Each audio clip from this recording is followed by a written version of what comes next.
I'm Jade McNeil, and welcome to the B Space podcast, your bi-weekly dose of business and property realness. No hype, no fluff, and definitely no BS. Just honest conversations about what it really takes to build something from nothing.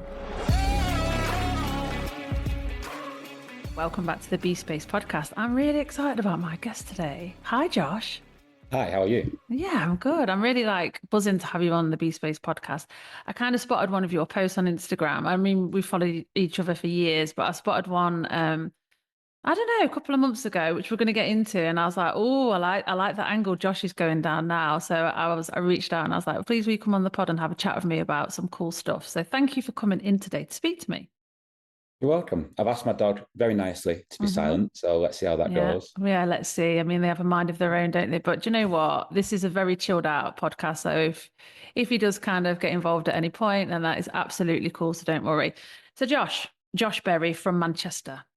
Tell me, so this podcast, Josh, is all about how do you build something from nothing, right? And there's a lot of property chat on this pod, that's for sure. So you've got quite a nice little property business. So tell me, like current day, what is it all about?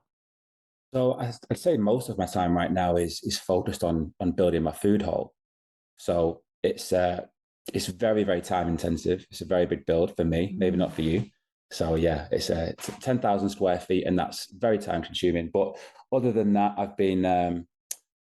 I'm still working on my portfolio, although reducing it in size at the minute, selling quite a lot of my stock, especially all my social housing stock.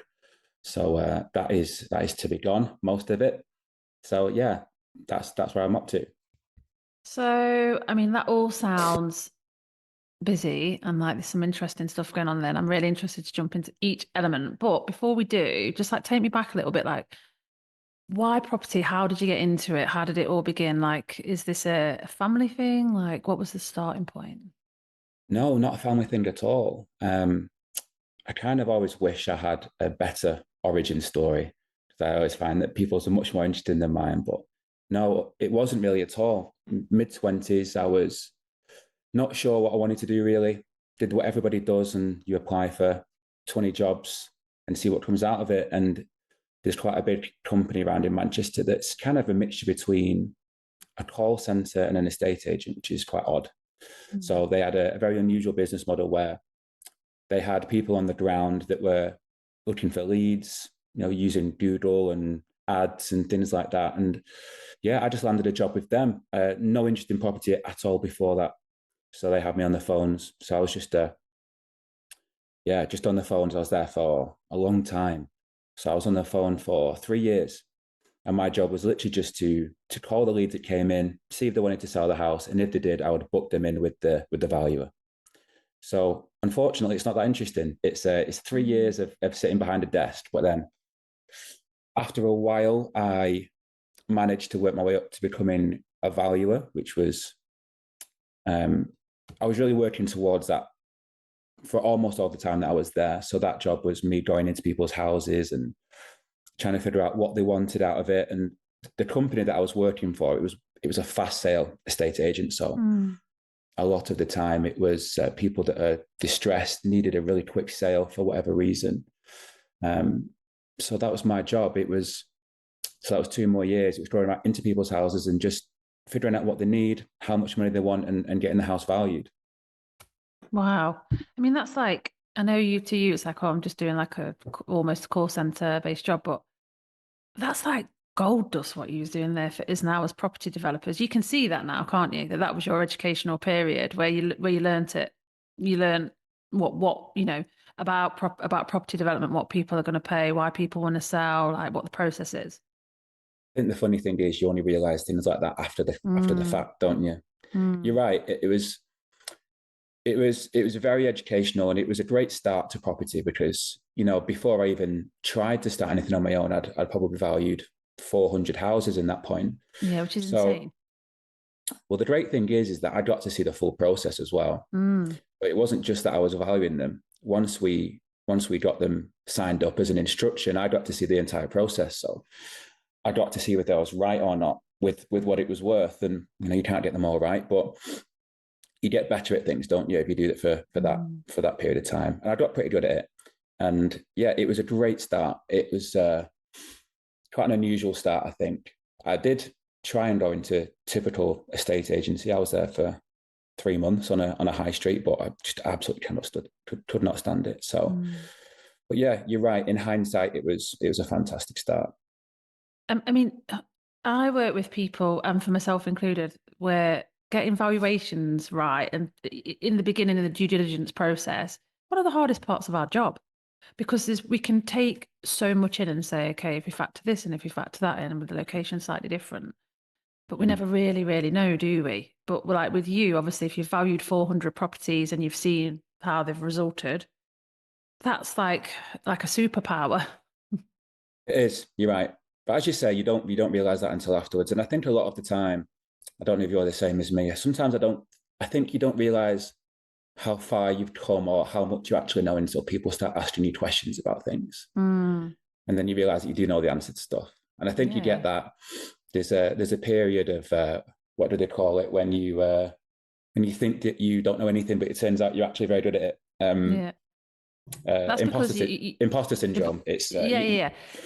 But that's because you're so busy in the day to day, right? That you never lift your head up and you think I'm just fighting fires. And actually, I say this all the time. We don't lift our head up to see, oh, actually, I've come quite far. And actually, I know quite a lot now. Probably it's been quite painful along the way. So that's why you don't necessarily see like how far you've come. So talk to me about the switch then. Talk to me about like, so you're working for somebody, but when did you actually start to like invest into property and build your own portfolio? And what direction did you take? I always said when I was younger that as soon as I managed to be, as soon as I get to the point where I can purchase my first property, I will leave whatever I'm doing and Mm, go full steam ahead. So that was always my plan. The great thing, as you say, that was good for me is that because I was first through the door of these properties that I was valuing, I got to see firsthand and I got to make offers on things. I had to go through the normal channels like everybody else, but at least I was able to get my foot in the door. So as soon as things were listed, I think in the final year, I must have made an offer on about 25 properties. And I only made offers of what I could afford, which was mm, not a lot. So I managed to save up a small deposit and I could only afford to buy something for 50 grand, which is not a lot of money. This is in 2017, so you get a little bit more free money back then. So I always said, as soon as I get my first one, I'll quit and I'll start on my own. Got really lucky with the first one. The plan was always to build a capital pot. It was always, as long as I have 12 months behind me, I can try something and give it a mm. go. So yeah, that was when it was. So it was 2018 was when I bought my first one. It was near me, a place called Bolton.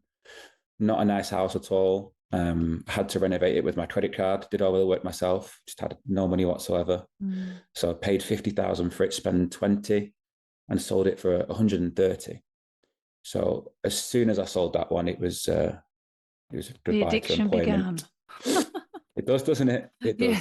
does. Did you So enjoy the since did you enjoy the process, the build process, or did you hate it? Like, was that the first time that you'd done that, or did you have previous experience being hands-on?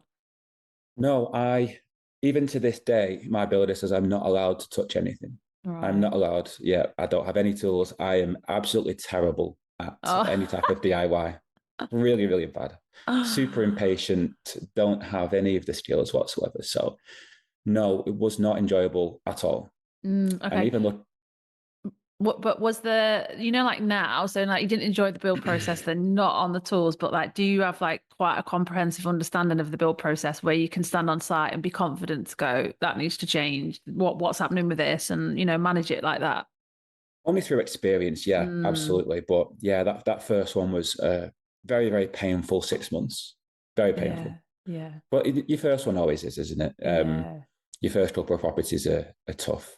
I don't know if Oh, it was for you, if it definitely, was for you definitely. or Oh, look, you know what? We eat.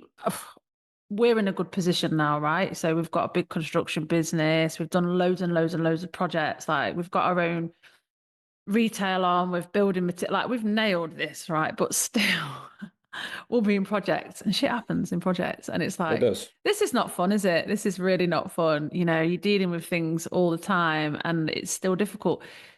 Even the basics of just getting let down by subcontractors, like that's painful Mm-hmm. because it will just completely tamper with their schedule of works. And it's like you're on development finance. Time is money. So if you get a delay that's then triggered because this person's not turned up or they've not done this correctly, this has caused this problem, it's going to cost you more money on the back end. So that causes pain, a new level of pain when you're in projects. But yeah, it never ends. But no, it's really interesting that you were on the tools and now you're not on the tools. But do you enjoy being part of the project management process and kind of seeing it play out? I think for me, a lot of people, I think in property, are very numbers orientated. I'm Yeah. not at all. I'm a I don't know if creative is the right word speaking to you, but I would say that I am further that way inclined. So Yeah. yeah, the transformations of property is what I absolutely love. I don't like numbers at all. We're just having a conversation with a builder yesterday. Actually, we're looking for some tiles for a house, and I said I've got loads of tiles in my house. He's like, "Why have you got so many tiles in your house?" And I said, I still don't really know how to figure out an area for tiles. I just eyeball things. So I'm not a numbers guy at all. I'm all about the visual. Yeah. So yeah, the transformation for me is basically everything. Oh, amazing. That's what I like to hear. So you mentioned to me before that you're selling. So you obviously went into social housing. So what Mm. triggered that? Social housing was a low point of entry. So Mm, it was when I first started out, I wasn't able to do the things that you want to do. You know, property takes a lot of capital, and if mm, you don't have any, you're quite limited in what you can actually do. So for me, social housing was a really good entry point. I don't regret doing it in any way. I don't enjoy it now, but um, yeah, it was a combination of low entry point to the market because you're not investing in big city centre areas. yeah. And when the idea was pitched to me by some friends of mine, I love the idea of trying to help people. And it was a homelessness scheme that I was involved in, and I loved that idea. I still do love the idea. Um, but for me, it was a great start. It's a good entry into property, I think. Mm. Well, what's the realities of running a business like that? So it sounds great, right? Like you're solving a problem, but what does the day to day look like? What was it like for you? Social housing in general works great at scale. This is Mm, the thing I always say about social housing because I'd say as a percentage and as a proportion, you're going to get a lot more problems. It's very, very hard to manage. mm, Um, so it's tricky. You have a high turnover of people, whether you're doing single lets or HMOs. Typically, what happens in the homelessness line of work is people want to be not on the streets, of course, and the council or social housing companies will place people in your properties so that yeah. they're not on the streets. But it tends to be they're out very quickly. They tend to be out within 2 or 3 months. And I think that in general, I think if somebody is not committed to a place, they don't tend to look after it. I think it's human nature.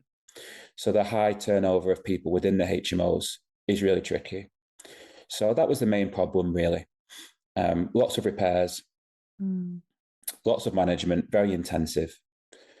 At scale, I think it works great because you can work it into your numbers, yeah, yeah. but trying to do it small scale is tricky. Mm. It's interesting because the one person I'm thinking of, as you say that, has got like a portfolio of like 250 houses at scale, and it does work. But yeah, it's good to get an honest view, well, experience that yours has not worked. So you're selling those properties off. I'm selling them, yeah. I mean, when I say it hasn't worked, I suppose financially it still has. Mm, Financially, it was still viable. I haven't lost money on the properties, broke even on some. But as of right now, it's not that I'm selling because I think that it hasn't worked. I'm selling because I have lost my appetite for the smaller type terraces. I'm mm, really, really interested in trying to progress the business and go a little bigger, buy larger commercial style units. And as you know, with property, you need money, you need mm, capital. You can't just do mm. it. So yeah, it's making room for other things. Yeah, I love that though, Josh, because nothing and our experiences have been the same. Like nothing has to stay the same as when you started it, right? Whereas I think maybe there's always been a bit of a narrative that you do want, you've kind of failed if you're not sticking to the thing. But like it changes the way that you invest, what you're interested in, what floats your boat, what's right for you and what's not right for you. It does change over time, and obviously, like you say, Mm-hmm. like we've sold stuff. We sold something last year. We're selling something this year because I want to get into the equity, to be honest. I've got other things I want to spend that money on. And it's worked really well for me. And there's no harm in selling it. But I think people that do property developing have like this, so you can't sell it mentality. And it's like, it's an asset. It's there to do a job. Now its job is to be sold to move that money forward. So I totally get it, and it's my experience as well. So let's talk about the main project then. So this is super exciting. This project is like, when I look at people showing me the vision boards, this is the type of thing that's on there that the one day that they would love to go and do something. So tell me all about your incredible food hall, Hatter's Food Hall. Yeah, have I got that right? Hatter's Square Food and Hatter's Drinks Hall is the Square. full name. Okay. Using it by its full name. Yeah, yeah. So tell me all about it. What is it? Where is it? So the place is called Denton. It's a small town outside Manchester. It's about 5 miles east. Great area. I actually grew up there. It's one of those typical northern mining towns. Yeah. Kind of forgot about, but still, as a location, great. Lots of beautiful buildings in there, but still a relatively low value area, but so much potential. The property that we've just acquired, it's right on the town square as well. It was actually up for auction, and it didn't sell at auction 4 times. Yeah, I saw that on your Instagram. Yeah. Even looking back on it now, I don't know how it didn't sell. It is the prime building. I think when you buy these commercial buildings, it's quite tricky. Not the same as a residential purchase. There's lots of things to deal with. So I think it was just a bit too messy for a lot of people. So yeah, we're building a food hall there. It's about 12,000 square feet. We're building a big greenhouse on the top, placing a big 3,000 square foot greenhouse that overlooks the park, which is amazing. And yeah, really excited for it. Trying to get it wrapped up under a year, but we'll see how that goes. Okay. So I saw on your Instagram as well that it went through planning in 6 weeks. I think in reality it was actually quicker because we put it up for, so we put it in for planning just before Christmas. I think it was December the 18th, and we'd had it back in the last week of January, first week of Feb. So I think if you take out the 2 weeks in between Christmas and New Year, I think actually it was faster. Because you're solving a massive problem for the council there, aren't you? Because when you've got a big chunk of commercial, did it have tenants in it or was it all empty? There's 5 businesses in there, yeah. Okay. So like you've got a big chunk of commercial residential above, like a bit of an eyesore to look at, not particularly pretty. You come along with this scheme that everybody wants and they're like, yeah, we definitely need this. So you had no objections, it sailed through fast. Like, are they supporting you in any way, the local council, with the project? I've never seen a council so supportive as a scheme. Maybe I'm just biased, but we met with the council just before we actually put in the application, and they absolutely love it. A lot of councils up north. I was looking before in Nottingham. There's not actually a lot of food halls in Nottingham, is there? No, we've got one pending. We've got a like a huge regen right in the city centre, next to the creative quarter. And there's this massive, you'd love it, absolutely gigantic, like derelict, half demolished, like factory, like it's wicked. And that's what that's turning into. Right. Well, into a big food hall.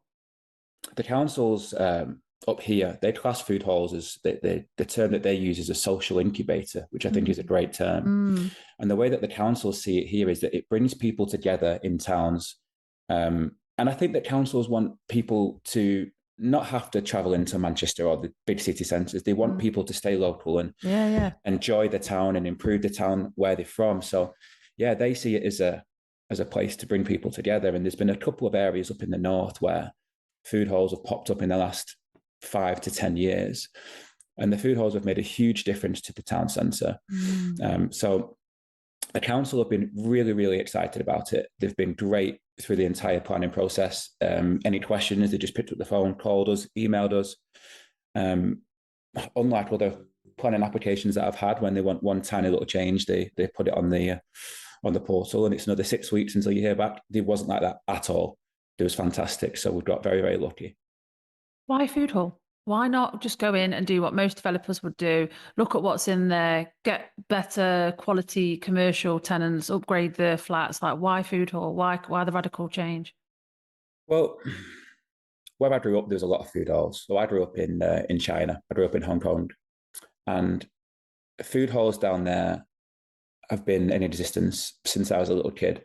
Food Okay. halls in England seem to be quite new here. But when I was growing up, that's all me and my friends used to do, go to food halls. Hong Kong is a very, very diverse place. Mm. So if you have a big group of friends that you all like different foods and different cultures, it's a great place to go. So you don't have to decide what type of food that you want. You don't have to try and find a table anywhere in a restaurant. It's a big open space. You can just wander in, eat whatever you want. And, the QR code menu ordering system, that's been around in Hong Kong since, 2016. Mm. Whereas here, it's only started in COVID, really, didn't it? So Yeah, yeah. growing up around it, it was just very, very familiar. And when the building came up, I spoke to my business partner. I said, "We could do a food hall in that." And he was like, "What's the point? Doesn't make any Mm. sense." I said, "No, trust me, it'll work." So yeah, it was just something that's it's very, very familiar. Okay. So will the whole thing be a food hall or just the top of it? Yeah, The whole thing. all of it, the whole Okay. thing, the whole So thing. Yeah, so just give me a bit of an overview of the business model then, just so if anyone that's listening that may not have been to something like this understands. Funnily enough, we used to go to the one in Kelham Island, and I'm trying to remember the name of it. Do you know which one I mean? The food hall in in Sheffield. yeah. There's Oh, loads in Sheffield actually. yeah, Kelham Island's just the place, isn't it, for like cool stuff like that. And we used to go after Mastermind every month, and like it Is was it just Cambridge Street? no, no. It'll There's a few great ones in Sheffield. Yeah, Yeah, it'll it'll, come it'll to come me. to me And as and well. and what you describe is absolutely what it was. Like we all used to go there. There's like 20, 30 different food retailers and then like a centralized bar, QR code, and every single person. So there might be 15 of us, all had a different tea after Mastermind, which was great. But talk to me so like my listeners and me understand like what is the business model, kind of like who's in there, what will they do? Tell me that first.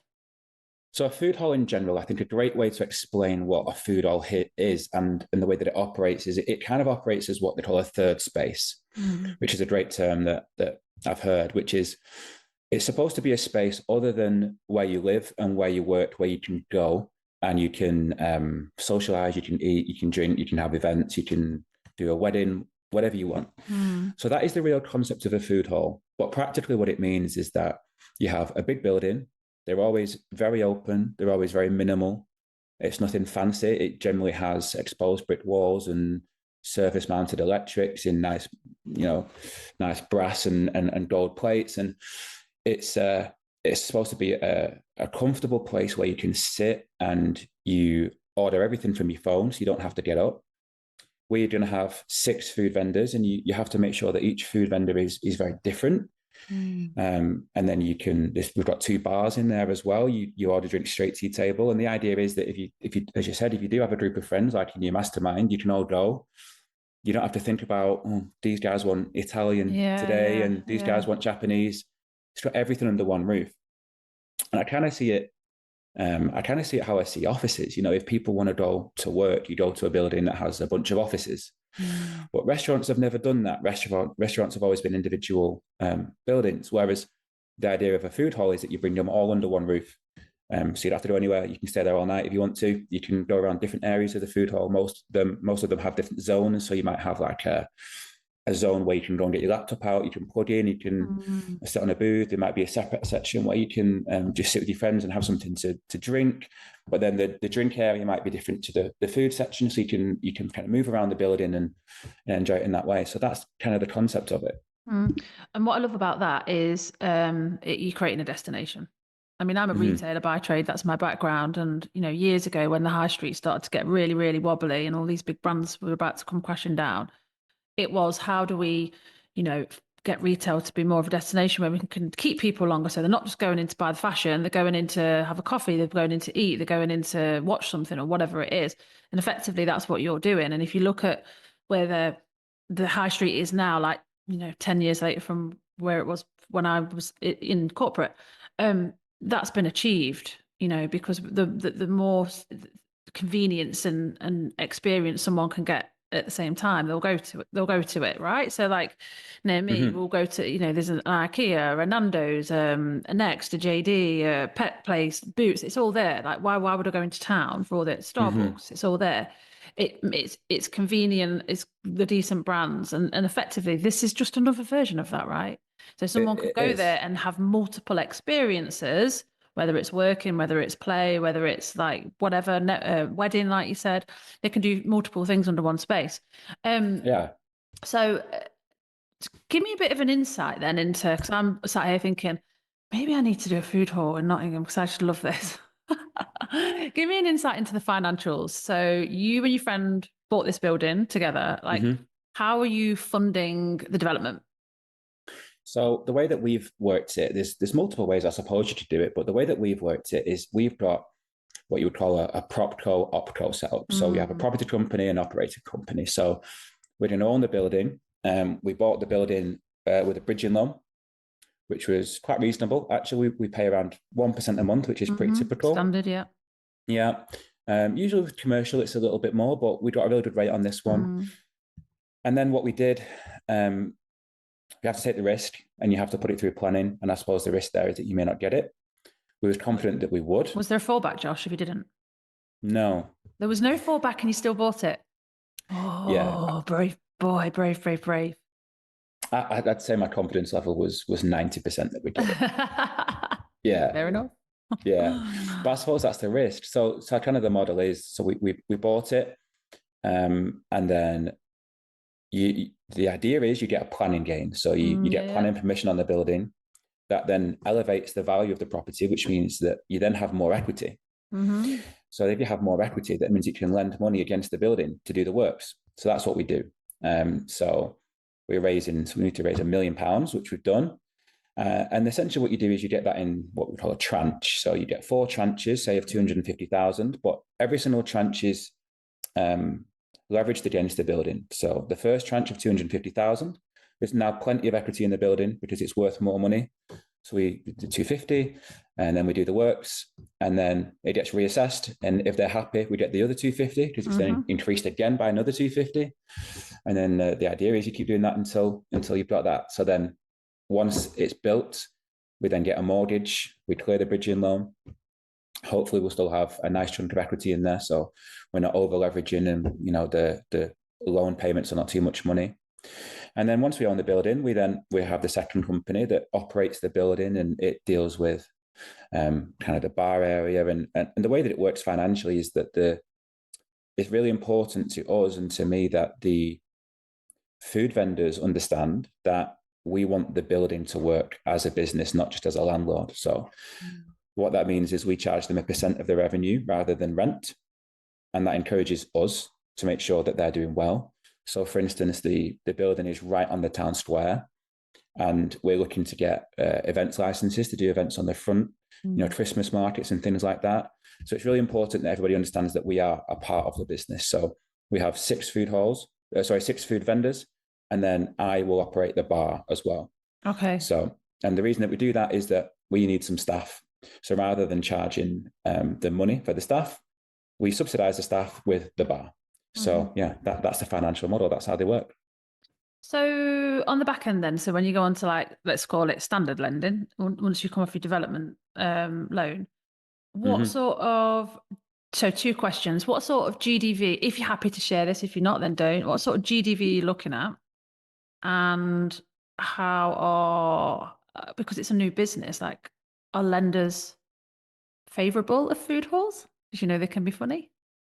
Well, or is it a case of, for example, where you might have to have like a year's trade for them to give you what it's really worth?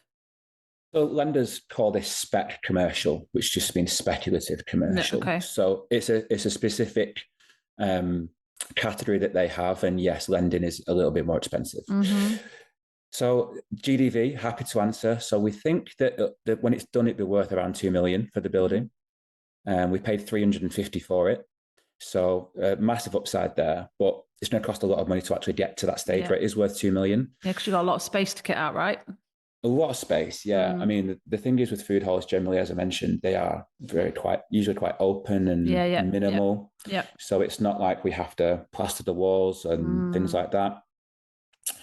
But as you know, commercial valuations are generally based on the income. So it depends because some lenders may take issue with the fact that we are also operating it. So, for instance, if I was to say to the lender, I'm going to rent this building off myself for £300,000 a year, therefore it's worth £3 million, they're going to say, well, no, that doesn't work. What is it actually worth to somebody else? So that's where the speculative commercial comes in. So to answer the question, back end, when it comes to actually refinance the building, yes, it's going to be tricky. There's going to be a very small pool of lenders that will accept it.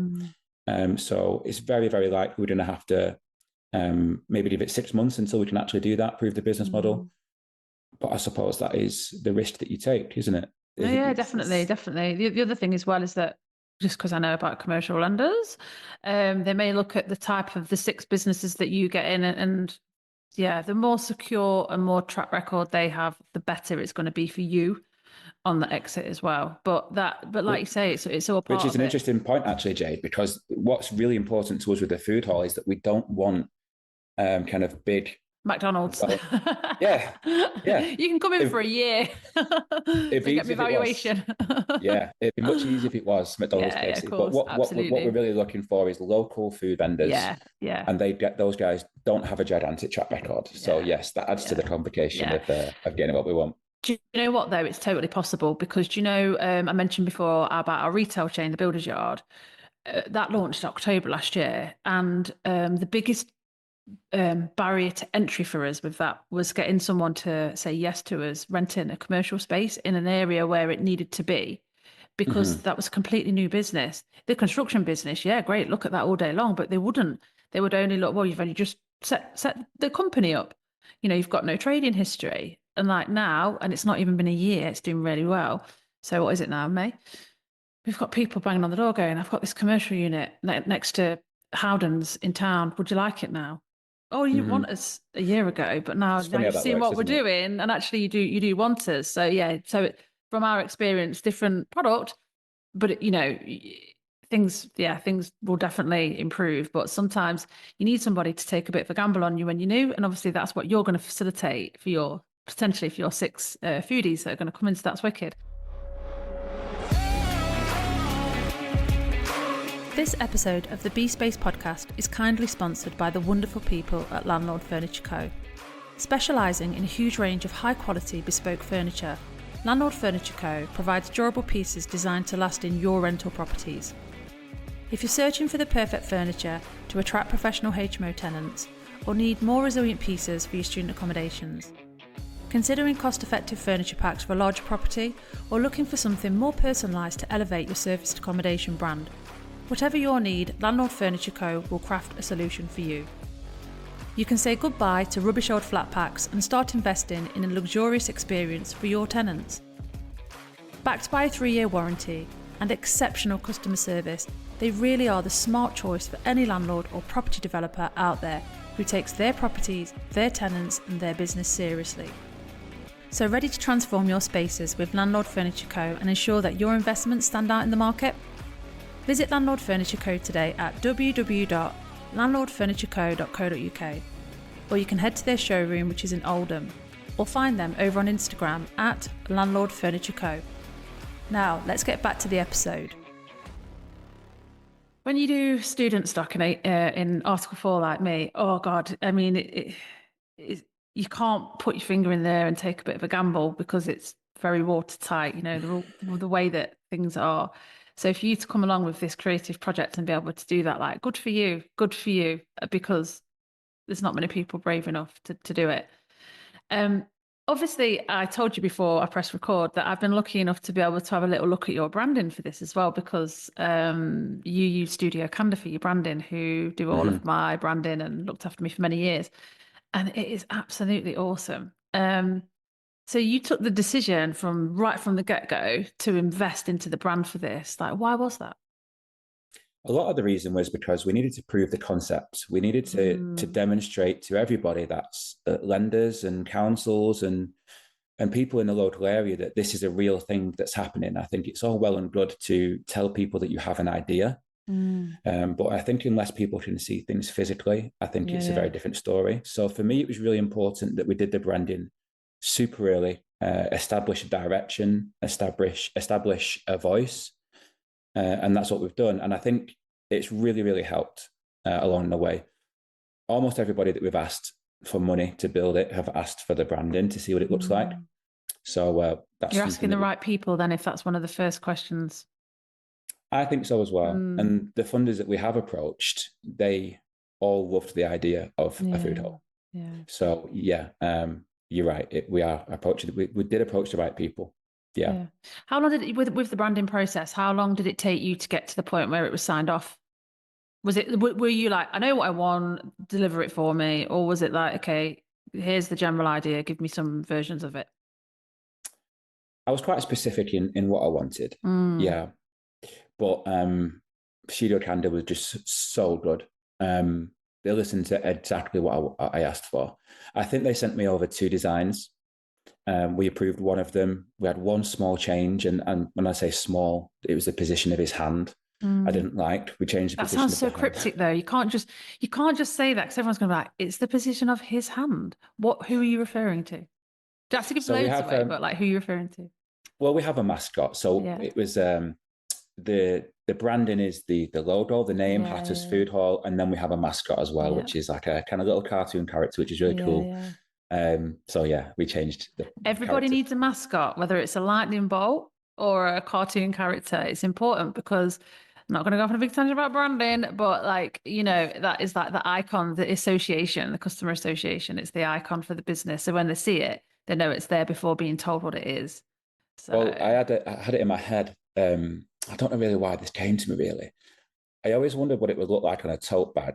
yeah. And then I thought, is somebody going to want to walk around with my branding in writing, Hatter's Food and Drink Hall? I thought they're not going to want to do that. But if you create a little mascot, people will go, oh, that's really cool.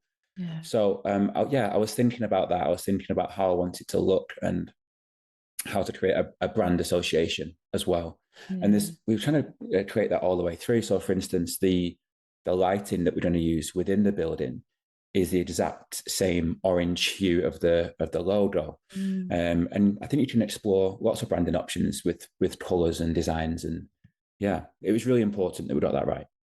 How are you navigating your interior design for the building? Are you doing it? Got an architect. I would love to do it. I would love to do it. I mean, I don't have any technical background or knowledge. I've got an architect, Dan, who is fantastic.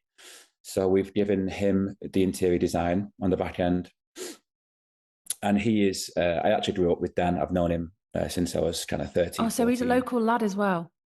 Everyone's local. I love that. The chaps that are actually doing all the steel work, which is a lot, you can see the factory from the building. The architect's local. The M&E guys are local. I really can't think of anyone other than Jordan who did the branding that isn't from that town. So yeah, literally everybody is local. So everyone's got like a good emotional connection to this working as well, haven't they? They want to see it like do well.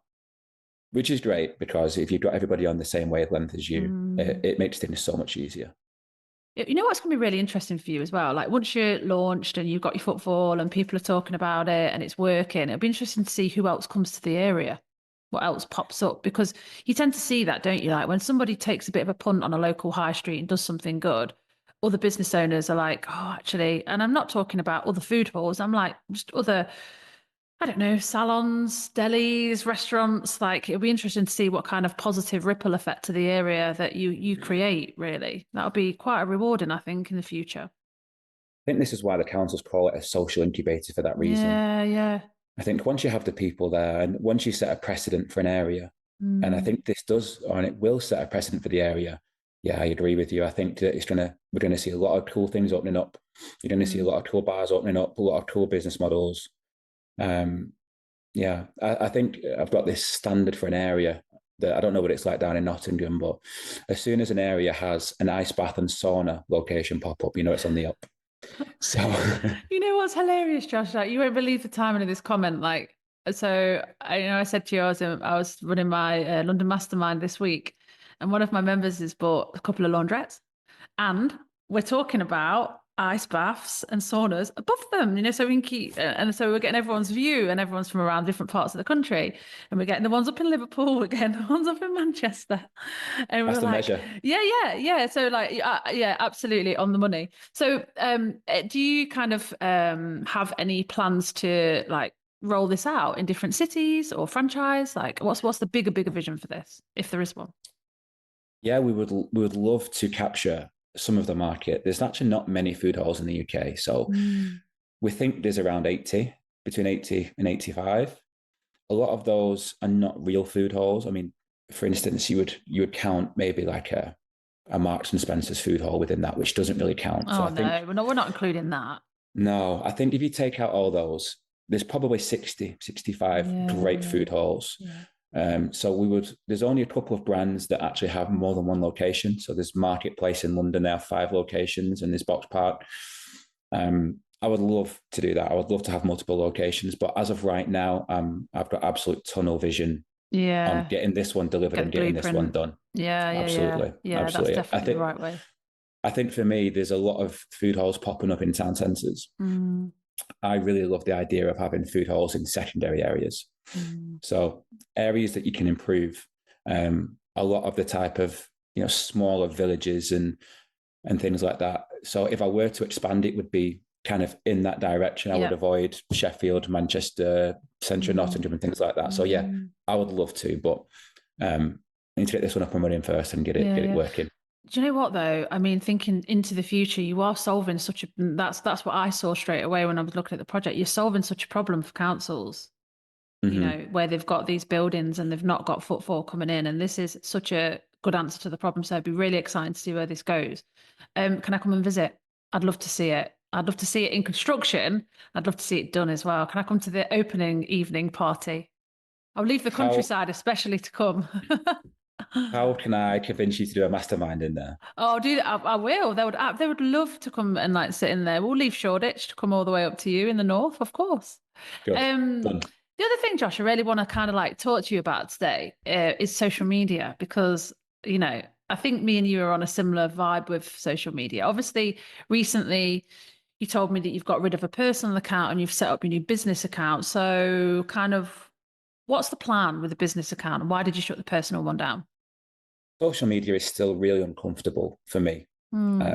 I think it is for a lot of people at the start, but yeah, it's still very uncomfortable. I think it's important that if you run a business in 2025, that you have some type of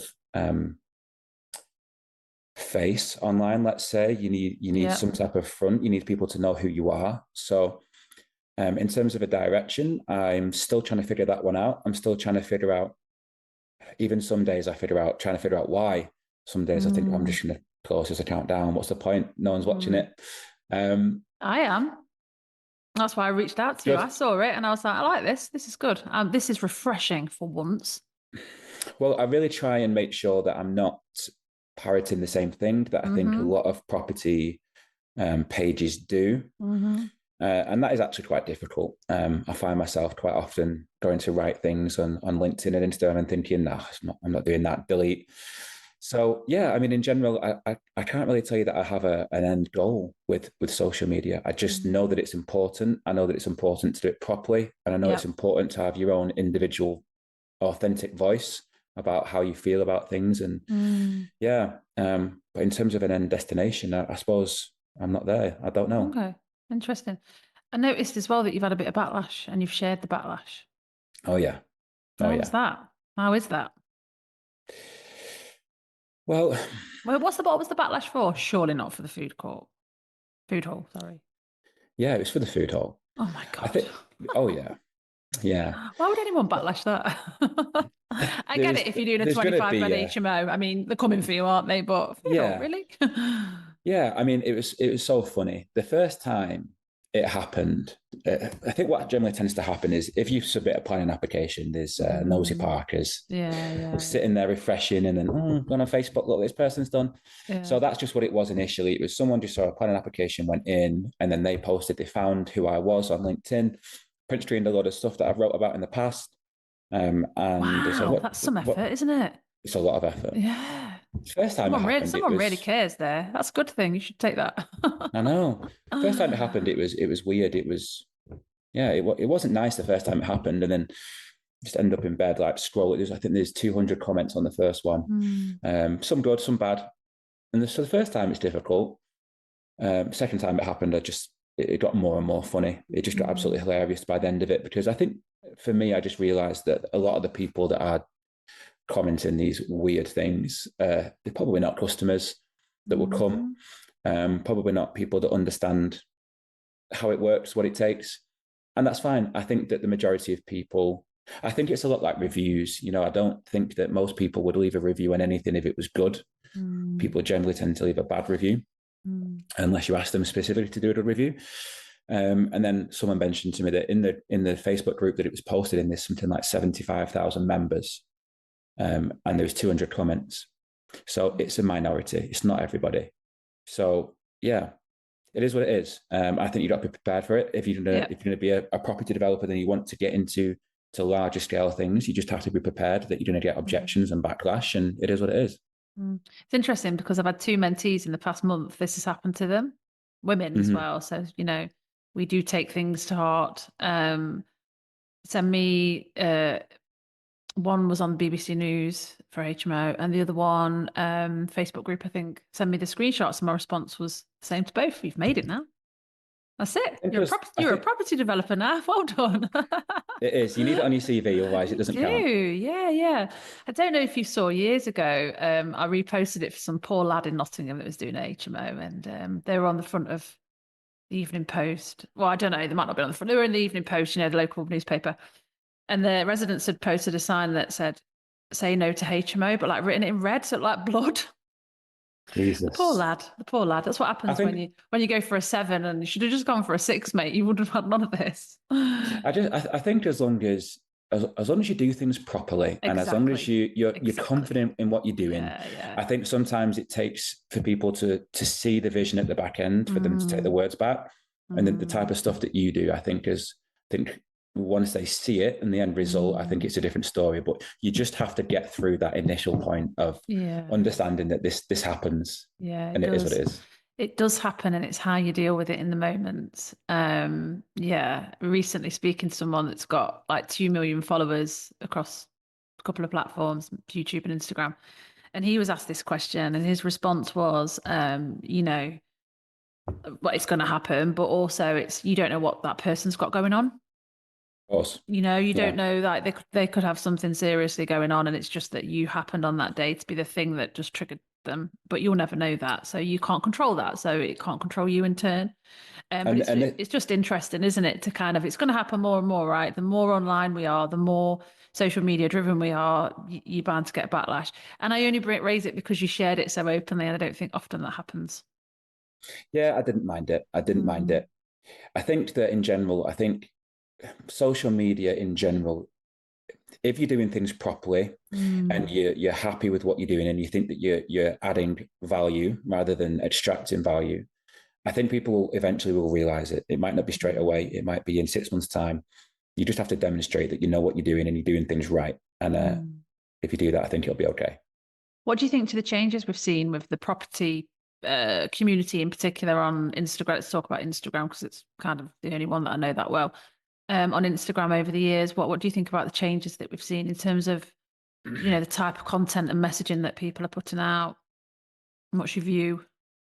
I think there's a lot of young entrepreneurs that have done courses that tell them to do Mm, certain things. That is, I'd say a lot of them look quite amateur. I'm not particularly happy with the direction in general, to be honest. mm, I honestly think that most property content is absolutely boring to watch. I don't know about you. mm, I don't find it interesting or entertaining whatsoever. Not that I think that it's easy to be exciting, but I think it needs a change. I posted yesterday about there's a lot of people trying to raise money on Instagram now mm, from investors, and I think that's a really unusual change. How people are pitching for £50,000 with no assets to back it or anything like that. mm. So I think it's odd. What do you think about it? Um, I mean, I feel like I've been around since the dinosaurs, so I've seen it all happen. I mean, I'm literally that old. I think it's awful. If I want to sum it up, if I want to be completely honest. I think I went through a big kind of culling period a long time ago, so I don't follow that many people. And I will just unfollow somebody for not bringing any value and it's repetitive. And I think a lot of people talk a lot of crap. And I think that there's a lot of people that use it for wrong. And it's important to be able to see through when you see something good and you think, no, this is a story that I want to follow, or this is somebody that's worth listening to. And I think, but fundamentally, the issue is that Instagram's turned from being what was once a place to communicate and connect into a viewing platform. So often, people are just quickly watching. So yeah, it sounds cliche, but being really authentic and just understanding what you're doing and why you're doing it's more important than ever. But also, like, I think Instagram might have been like, how many followers have you got and how much, but it's not really about that anymore. It's definitely about kind of who's in your audience, and it's a business tool. I'm always open about that. For me, that's how I make money. That's one of my revenue streams is via my social media account. I've raised all my finance off there, met my business partners off there. Not directly doing what you've just described there. I mean, by meeting people, connecting, building relationships, opportunities happen, conversations happen, relationships flourish, so on and so forth. But fundamentally, they've come to me via Instagram because they've looked at my designs and what I do and the way I do things and the way I say things, and I like that. I want to be part of that. And then we've met at an event or one of my events or whatever, and then opportunities have flourished. So for me, it's absolutely a business tool. I've got no plans whatsoever to go anywhere on there. But what I see other people putting out, the lion's share of it's awful. And I think that most people have gone off on a ranty tangent now, haven't I? Most people look at other people and think, I need to say what they're saying or do what they're doing. And that's the number one downfall. I think the goal for a lot of these guys that are doing this, it's I have to get content out today. I have to get content out today. I have to do it 3 times a week.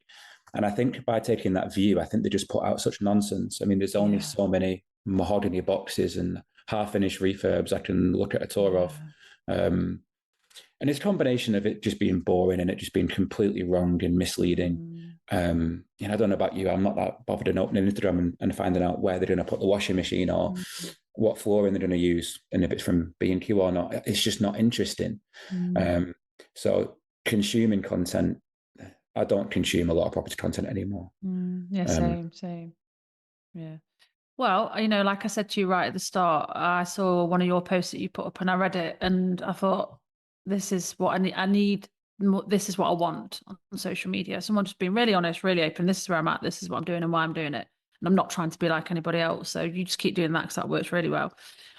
Josh, it's been an absolute pleasure to talk to you today. And I could talk to you all day long about Hatters. I think it's just going to be absolutely mega.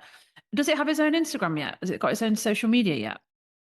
I reserved the name because it was available at the time exactly how I wanted it. So not yet. It doesn't exist. There's nothing on there. We think, or we're really hoping to actually start construction next month. Yeah. And it's very important to both of us that we get the socials right. I don't want to do it too early. I don't want to do it too late. Yeah. So I think we'll be a few months away from that. But yeah, it's okay. So we can all be on pause for that. So if somebody wants to reach out to you, follow you, read some of your posts, where can they find you? You can go on my Instagram. Let me get the exact wording for you. So it'll be in the show notes as well below. I'm on Berry Projects on Instagram. My LinkedIn, I post on LinkedIn almost every day. So you can just find me my full name, Joshua Berry, on there, and you can find some controversial stuff if that's what you like. Yeah, that you can repost. All right, Josh, listen, thank you so much for coming on and talking to me. I'm really excited about watching what you do next and where it goes with Hatters. And thank you for being a visionary and just taking a punt on it and going, do you know what, I believe in this, because I think 99% of people just wouldn't have done that. So thank you for joining me today. Thank you so much. Pleasure. That's a wrap for another episode of the Be Space podcast. I've been your host, Jade McNeil, property developer, mentor, and business coach. Don't forget to subscribe on your favourite platforms. And until next time, remember, don't believe the hype and always keep it real.